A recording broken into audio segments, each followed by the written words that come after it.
Chicago Mayor Rahm Emanuel picking up two big endorsements in his bid for re-election today. Both of Chicago's major daily newspapers endorsing the mayor. Eyewitness News political reporter Charles Thomas here now with the latest developments in this race for mayor. Alan, Kathy, with early voting set to begin next week, the Sun-Times and Tribune each have endorsed Mayor Rahm Emanuel for re-election, as one of the mayor's opponents is puzzled by the timing of one of the publications.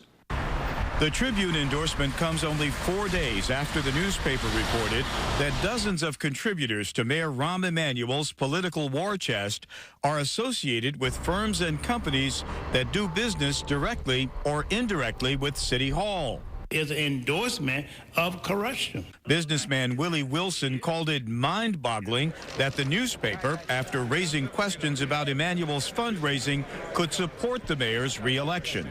Our Chicago Tribune is saying it's okay for him to continue to do this? I just think they got to take a look at that whole situation. The editorial never mentions the $30 million Emanuel has raised since entering city politics or the pay-to-play allegations raised by his opponents. He dropped the ball on some promised ethics reforms, the Ed Board wrote, and owns a particularly poor record for transparency. I've been very clear about the ethical direction of the city, and it's a clear distinction from the way it was in the past.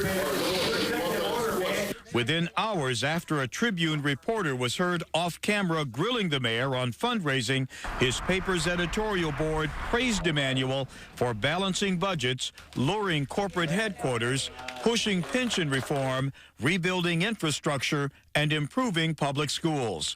The endorsement concluded he has had significant accomplishments over 4 years. Now, the Sun-Times released its endorsement just over an hour ago and called its editorial board support for Emanuel, quote, an easy call. Challenger Jesus Garcia would not comment. Bob Fioretti's campaign called the Tribune endorsement disappointing, but not surprising. Again, early voting begins in the Chicago city election on Monday. That's right, it does, Charles, absolutely. Thanks. In fact, as you may know, there are 51 locations in the city of Chicago where people can go and do early voting starting on Monday. Each site also will offer voter registration at the same time, so they will be open until the 21st of February.